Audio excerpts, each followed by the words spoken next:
Como todos los lunes, se encuentra aquí con nosotros el doctor Cipriano Sotelo Salgado, a quien saludo con mucho gusto. ¿Cómo está, doctor? Con el gusto de verte. Doctor en Derecho, porque luego me dicen, ¿es médico? No, es doctor en Derecho.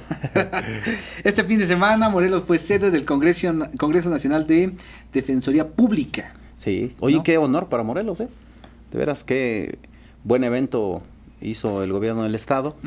Creo que habría que reconocer a la directora del Instituto de la Defensoría Pública en el Estado, la licenciada Mirta Sagrario. Una abogada muy joven que viene desde abajo, viene impulsando el nuevo sistema de justicia oral y hay abogados defensores públicos con mucha capacidad, ya con más de 5 años de experiencia. Creo que destaca mucho su labor dentro del propio Poder Judicial en lo que se refiere al sistema de justicia oral. Se les ha dado capacitación, ¿eh? Y abogados privados, pues somos muy pocos los que hemos estado metidos ahí, pero este congreso conjuntó esfuerzos, inclusive de defensorías de otros estados de la República. Vinieron ponentes de primerísimo nivel, por eso hablaba yo del reconocimiento que debemos hacer a la directora del Instituto de la Defensoría Pública Estatal. Vinieron ponentes de Latinoamérica con mucha experiencia, peruanos, colombianos, costarricenses, y bueno, pues habría que aceptar con resignación el regaño que nos hicieron. Sí, un tema muy importante que abordaron es el abuso en la prisión preventiva que estamos llevando a cabo en el estado de Morelos los señores jueces. Hoy en día se tienen aproximadamente 2.400 reos en el penal de Atlacholoaya, 400 mujeres aproximadamente, y deberían de ser menos. No porque estemos pretendiendo que quien comete un delito esté afuera, sino recordemos que la prisión preventiva, decían los magistrados, se aplica por excepción a la regla. Es decir, la mayoría de todos los casos, atendiendo al principio de presunción de inocencia, todo aquel imputado de un delito tiene que permanecer haciéndole frente a una acusación afuera, tratando de desempeñar su actividad de manera normal. Y solamente en casos muy excepcionales, decían los señores magistrados, cuando corra peligro la víctima o la propia sociedad, cuando exista riesgo de que pueda evadirse de la acción de la justicia el imputado, o cuando exista riesgo de que puedan alterar elementos de prueba para ocultar el delito en el que participaron. Pero desafortunadamente aquí es como un vaso de agua, ¿no? Los señores jueces difícilmente le dan la libertad a una persona y casi todo mundo le hace frente a un proceso desde adentro. Y ahí es donde decían los señores magistrados, a ver, párenle tantito. No se ha visto una disminución de cómo estaba el penal antes del sistema a cómo está ahora.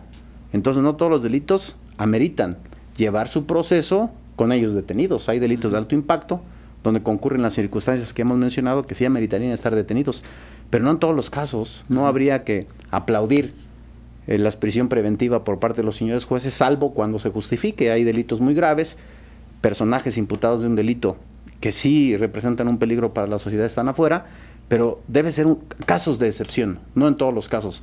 Así que recibimos el regaño con mucho gusto, porque bueno, ellos tienen un poquito más de experiencia que nosotros, han ido con avances importantes caminando en lo que es el sistema de justicia oral, y nosotros somos sus pupilos. Así que bienvenido la regañiza que nos dieron, pero nos queda de experiencia. ¿Quién pudiera enfrentar este proceso en libertad? Aquellas personas que han delinquido Que han delinquido generalmente por delitos que no son de alto impacto. Porque quien comete presuntamente un delito de secuestro, homicidio, violación, ya la propia Constitución política de los Estados Unidos mexicanos ya de facto, es decir, de hecho, ya establece una prisión preventiva oficiosa.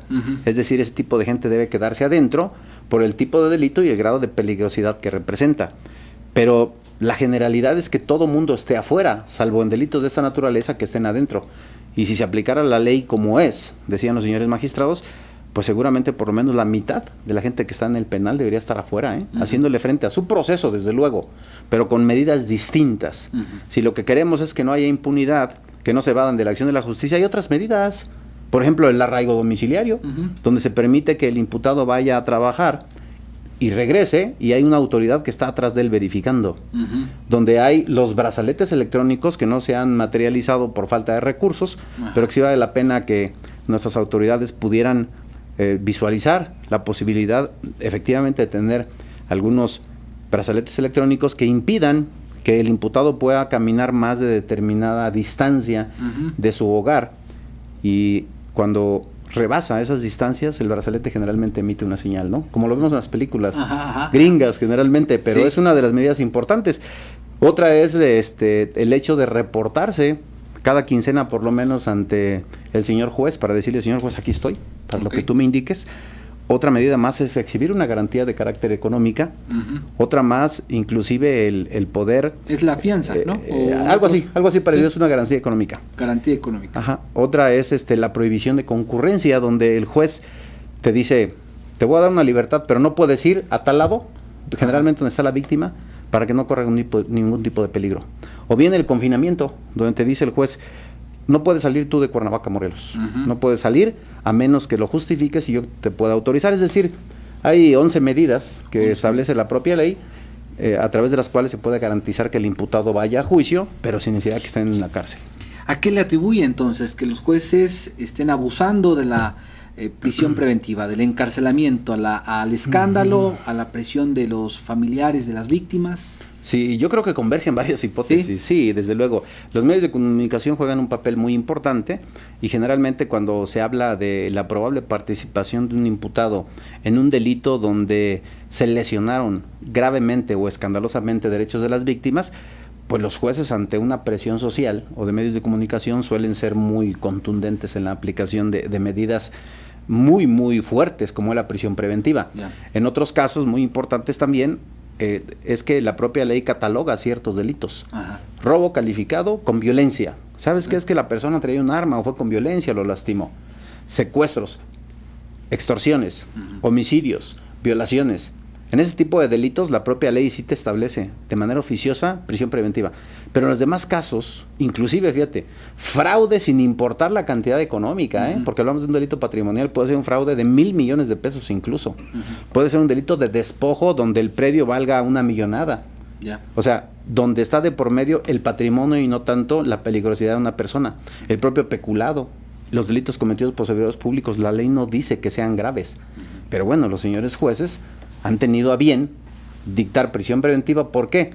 Porque para ellos es menos riesgoso desde el punto de vista jurídico o del escándalo que dejen a alguien adentro a que le otorguen su libertad. Si le otorgan esa libertad, de inmediato se especula, o hubo dinero de por medio, o el juez tiene interés, o el juez está permitiendo impunidad. Los pretextos sobran, pero la realidad de las cosas es que los señores magistrados fueron muy puntuales, ¿no? Necesitamos jueces valientes, que apliquen la ley como está. Y en este caso, pues nos puede o no gustar la decisión de un juez, pero se ajusta a lo que dice la propia legalidad. Creo que iremos culturizándonos y entendiendo que la ley es la ley y hay que aplicarla. ¿No se aplica entonces en este sistema aún y en casos específicos que todos somos inocentes hasta que se compruebe lo contrario, ¿no? Exactamente, el principio de presunción de inocencia, ¿no?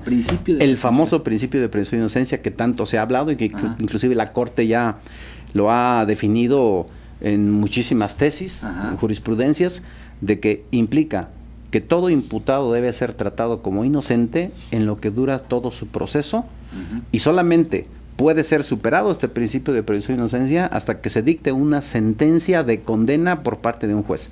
Y además que esa condena quede firme, es decir, que ya pasaron todos los medios de impugnación y que todas las autoridades dijeron, sí eres responsable y tienes que hacerte acreedor a tantos años de prisión. Bueno, ahí está la respuesta de la gente que de repente nos mensajea vía redes sociales. ¿Por qué a los secuestradores no se les destapan los ojos? Queremos verlos.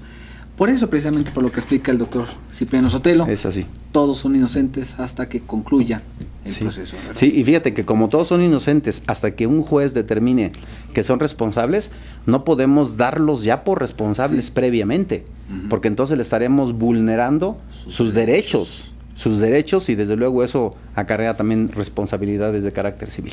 Bien. Aclarado el tema. Aclarado el tema, mi querido Chava. Bueno, nos puede dar para mucho, desde luego. Gracias, doctor, por estar aquí con nosotros. Gracias, soy el agradecido. Un saludo. Doctor Cipriano Sotelo Salgado, aquí con nosotros en Cable Noticias. Regresamos.